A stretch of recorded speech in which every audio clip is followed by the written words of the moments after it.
27 বছরের সংগ্রামের একদম দ্বার প্রান্তে, সফলতার দ্বার প্রান্তে আমরা পৌঁছে গিয়েছি এবং আপনারা লক্ষ্য করেছেন তিতুমির কেন্দ্রিক এমন জাগরণ এর আগে আপনারা লক্ষ্য করে পাননি। আপনার আশেপাশে সর্বশেষ যে সিচুয়েশনে আমরা দাঁড়িয়েছিলাম, আমরা বাধ্য হয়েছিলাম, রাষ্ট্র যখন আমাদের সাথে বসতে প্রস্তুত নয়, আমরা সাধারণ শিক্ষার্থীরা একত্রিত হয়ে আমরা রাজপথকে বেছে নিয়েছিলাম এবং রাজপথ বেছে নেওয়ার কারণেই আজকে রাষ্ট্রের পক্ষ থেকে আমাদেরকে প্রতিনিধি টিম হিসেবে ডাকা হয়েছিল। সেখানে সিদ্ধান্ত এটি হয়, আগামী 7 দিনের ভেতর তিতুমির বিশ্ববিদ্যালয় কেন হতে পারবে এই বিষয়ে কমিটি গঠন করা হবে এবং তারা সশরীরে এটিকে পর্যবেক্ষণ করবেন এবং একটি নির্ধারিত ডেটের ভেতর তারা আমাদেরকে প্রতিবেদনটি জানাবেন। আমি আবারও রিপিট করছি, আগামী 7 দিনের ভেতর, আগামী 7 দিনের ভেতর তিতুমির বিশ্ববিদ্যালয় কেন হতে পারবে যৌক্তিকতা এবং সার্বিক পর্যবেক্ষণ করে তারা একটি নির্ধারিত ডেটের ভেতর আমাদেরকে এটি জানাবেন। আমরা এই আশ্বাসে আজকে আমাদের কর্মসূচি শেষ করে চলে এসেছি এবং একই সাথে একটি বিষয় আমরা উল্লেখ করতে চাই, এখানে সাধারণ শিক্ষার্থীদের যে চলমান আন্দোলন সেটি অনেক মিডিয়ায় প্রকাশ হয়ে গেছে, প্রত্যাহার বিষয় নয়।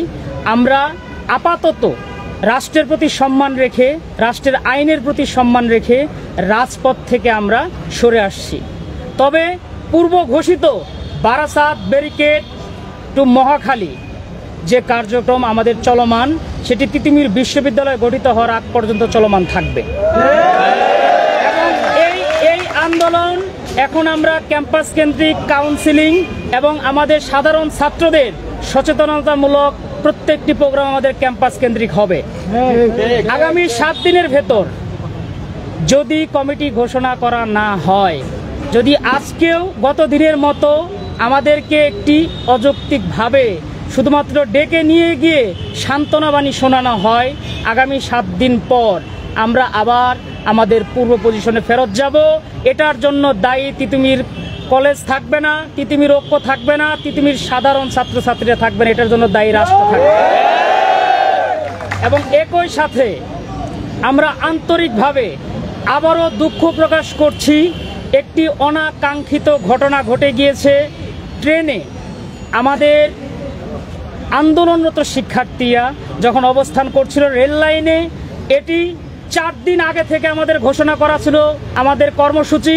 হঠাৎ করেই যখন ট্রেনটি চলে আসে, সেই অবস্থায় আমাদের রেল লাইনের উপর অবস্থান করছিল 4000 শিক্ষার্থী। 4000 শিক্ষার্থী যখন সেখানে অবস্থান করেছিল, 50 মিটার দূরে ট্রেনটি থেমে যায়।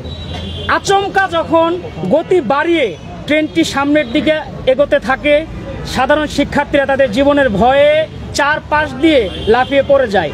এমন অবস্থায় 2-1 জন হয়তো এখানে ঢেল নিক্ষেপ করেছে এবং আমরা দেখেছি নিউজ পত্রিকায়, নিউজ মিডিয়ায় যে তারা আহত অবস্থায় রয়েছে। আমরা সমবেদনা জানিয়েছি, পরিবারের সাথে যোগাযোগ করার চেষ্টা করেছি, যোগাযোগ হয়েছে এবং যদি মনে হয় তারা আমাদের কাছ থেকে পরিপূর্ণ চিকিৎসা সেবা নেবেন, আমরা সেটার জন্য প্রস্তুত। এবং এটাও ঘোষণা করে দিচ্ছি, এটা কোনো সন্ত্রাসী সংগঠনের কার্যক্রম নয়। আমরা সাধারণ শিক্ষার্থীরা সেখানে অবস্থান করছিলাম, তাদেরকে আপনারা ট্যাগ লাগাবেন না এবং এটি একটি আন্দোলনের অংশ হিসেবে আপনারা নিয়ে নেবেন। আমরা তারপরেও আমরা নিজের দায়িত্বে আমরা তাদেরকে খোঁজার চেষ্টা করছি এবং তাদের পরিচয় নিয়ে পরবর্তী সময় আমরা তাদের বিরুদ্ধে কিভাবে আমরা তাদের বিরুদ্ধে ব্যবস্থা নিব সেটিও আপনাদেরকে জানিয়ে দেব। কর্মসূচির বিষয়ে আবারও আমি রিপিট করছি, আগামী এই প্রেস মিটিংয়ের পর থেকে তিতুমির ঐক্য এবং তিতুমির কলেজের পক্ষ থেকে কোনো কর্মসূচি রাস্তায় থাকছে না। আগামী রিপোর্টের আগ পর্যন্ত আমরা রাস্তা অবস্থান নেব না। তবে ক্যাম্পাসে অবস্থান নেব। আমাদের কর্মসূচি, আমাদের কাউন্সিলিং এবং সাধারণ ছাত্রছাত্রীদের সচেতনতামূলক কাজ আমাদের অব্যাহত থাকবে। আচ্ছা, আরেকটি বিষয় উল্লেখ করে দিচ্ছি, এখানে কিন্তু বারবার আমরা বলেছি এই আন্দোলন সাধারণ শিক্ষার্থীদের, আইনের দোহাই দিয়ে দয়া করে হয়রানি করবেন না। যারা আন্দোলন করেছে প্রত্যেকে সাধারণ শিক্ষার্থী, আপনারা ইনকোয়ারির নামে অথবা আন্দোলনকে একটা যৌক্তিক দাবিকে আপনারা বিপথে নেওয়ার জন্য সাধারণ ছাত্রছাত্রীদেরকে হয়রানি করবেন না। তুলে নেওয়া হলো। আজ এখন থেকে আমাদের কর্মসূচি স্থগিত ঘোষণা করা হলো। যেহেতু রাষ্ট্রপক্ষের প্রতি আমরা সম্মান জানিয়েছি, আমাদের পূর্ব ঘোষিত তিতুমির ক্লোজ ডাউন কর্মসূচিটিও স্থগিত ঘোষণা করা হলো। আমি আবারও বলছি, যেহেতু রাষ্ট্রের সাথে আমাদের আলোচনা চলছে, রাষ্ট্রপক্ষের সাথে আলোচনা চলছে, আমরা ক্লাস পরীক্ষা এই সিদ্ধান্ত থেকে আমরা স্থগিত উঠিয়ে নিলাম। ক্লাস পরীক্ষা আগের মতো করেই চলতে পারে। আমি মাহমুদুল হাসান, রাষ্ট্রবিজ্ঞান ডিপার্টমেন্ট। আপনার কোশ্চেনগুলো করে নেবেন, আপনাদের প্রশ্ন করতে পারেন। আচ্ছা, আজকে কারা কারা উপস্থিত ছিল সেই ব্যাপারটা আপনাদের কারো কোনো প্রশ্ন থাকলে বলতে পারেন। গতকালকের আপনাদের এই যে অনাকাঙ্ক্ষিত একটা ঘটনা ঘটলো, তার পরবর্তীতে সোশ্যাল বা সামাজিক যোগাযোগ মাধ্যমে আপনারা আপনাদের প্রতি যে সিম্প্যাথি পাবলিকের থাকার কথা, সেটা কি আপনারা লক্ষ্য করেছেন?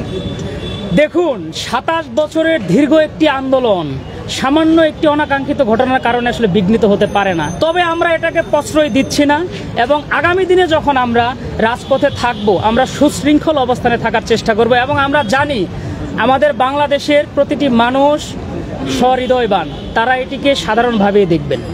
ফেসবুক মন্ত্রণালয়ে যে আপনারা বসেছেন, আপনারা কলেজ থেকে বিশ্ববিদ্যালয় হতে যাচ্ছেন, আপনাদের সপক্ষে আপনারা কি কি যুক্তি সেখানে উপস্থাপন করেছেন, সেই যুক্তির প্রেক্ষিতে ওনারা কি জবাব দিয়েছেন একটু আমাদেরকে জানান। সবচাইতে যেটি গুরুত্বপূর্ণ বিষয়, ঢাকার উত্তরে একই সাথে এমন একটি বিশ্ববিদ্যালয় নেই যেখানে সবাই পড়াশোনা করতে পারবে একই সাথে। ঢাকার দক্ষিণে যদি লক্ষ্য করি, দুটি বিশ্ববিদ্যালয় রয়েছে।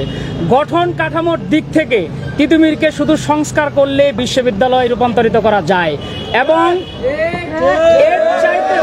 এর চেয়েও কম জায়গা নিয়ে আমরা দেখেছি সারা বাংলাদেশে বিশ্ববিদ্যালয় স্থাপন হয়েছে এবং আমাদের পরিবহন সেবা থেকে শুরু করে ছাত্রছাত্রীদের অবস্থান থেকে শুরু করে আমরা দক্ষিণ এশিয়ার সবচেয়ে সচল একটি কলেজে এখন রয়েছে। এটা বিশ্ববিদ্যালয় তারা করার পক্ষে যৌক্তিকতা যখন চেয়েছেন, আমরা এগুলো উত্থাপন করেছি। তারা বার্তা দিয়েছে আমাদেরকে, এটি সম্ভব, অসম্ভব বলে আসলে কিছুই নেই। যদি তিতুমিরের শিক্ষার্থীরা চায় এবং তাদের কমিটি এসে যখন পর্যবেক্ষণ করবে, তারা যদি দেখে যে স্বচক্ষে দেখার পর যদি মনে হয় বিশ্ববিদ্যালয় করার মতো আসলেই এটি যৌক্তিক, তাহলে তারা বিশ্ববিদ্যালয় পথে হাঁটবেন। আপনাদের কি কি সমস্যা এবং সংকট আপনারা ফিল করছেন?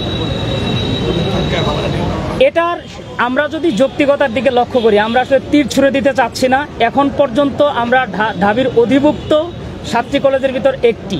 ঢাবির যে প্রহসন, বিভিন্ন সময়ের বিভিন্ন প্রহসন, সেটি আপনারা মিডিয়ার মাধ্যমে দেখেছেন। আমরা শুধু একটা বিষয়ে উল্লেখ করে দিতে চাই, আমাদের যে ফলাফল বিভ্রাট, এই ফলাফল বিভ্রাটের পিছনে সবচাইতে বড় হাত হচ্ছে ঢাবির প্রশাসনের।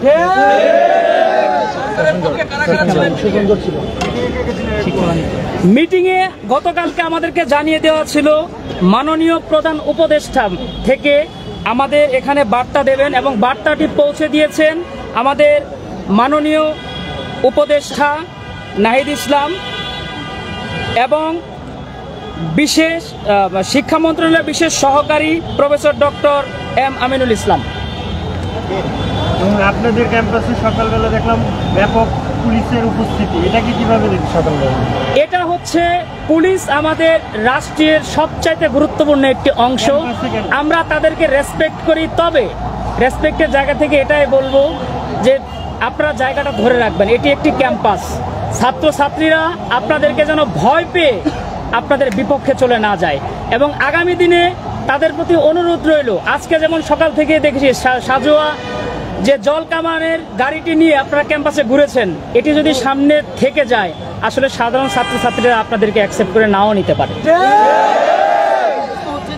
আপনারা ছাড়া তো আরো 6টি কলেজ আছে, গুঞ্জন রয়েছে যে তারাও এমন দাবি করতে পারে যদি আপনাদেরকে বিশ্ববিদ্যালয় দেওয়া হয়, সেই বিষয়ে আপনাদের কি মতামত? এটি হচ্ছে সরাসরি রাষ্ট্রের হাতে। রাষ্ট্র যদি চায় তারা বিশ্ববিদ্যালয় দেবে, আমাদের কোনো বাধা নেই। তবে আমাদের যৌক্তিকতার দিক থেকে 27 বছর আগের এই আন্দোলন এখন হঠাৎ করে এটি জন্ম নেয়নি, তাদের আন্দোলনটা হঠাৎ করে জন্ম নিয়েছে এবং আমরা আমাদের রাস্তা ক্লিয়ার করে দিয়েছি।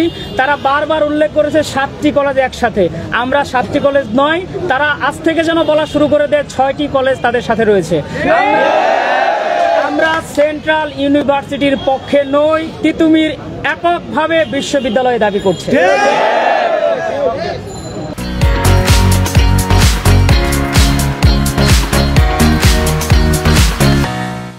অনেকে বলছে গত 17 বছর আপনারা এই দাবি কেন করলেন?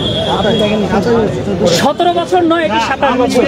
1997 থেকে আমাদের দাবি। আওয়ামী লীগ সরকারের আমলেও যদি আপনারা দেখেন, সেই সময় আমাদের আন্দোলন চলমান ছিল এবং আমাদের সাধারণ শিক্ষার্থীরা সেই সময় আন্দোলন নিয়ে যখন মাঠে নামে তারা কিন্তু আহত হয়েছে এবং ফুটেজ রয়েছে, প্রমাণ রয়েছে এবং ঝটিকাভাবেও আমরা অবস্থান নিয়েছিলাম। এভাবে এই অবস্থান এটি প্রথম নয়, এটি চলমান ছিল 4, 7, 9, 14, 17 এবং এটা হচ্ছে 2024।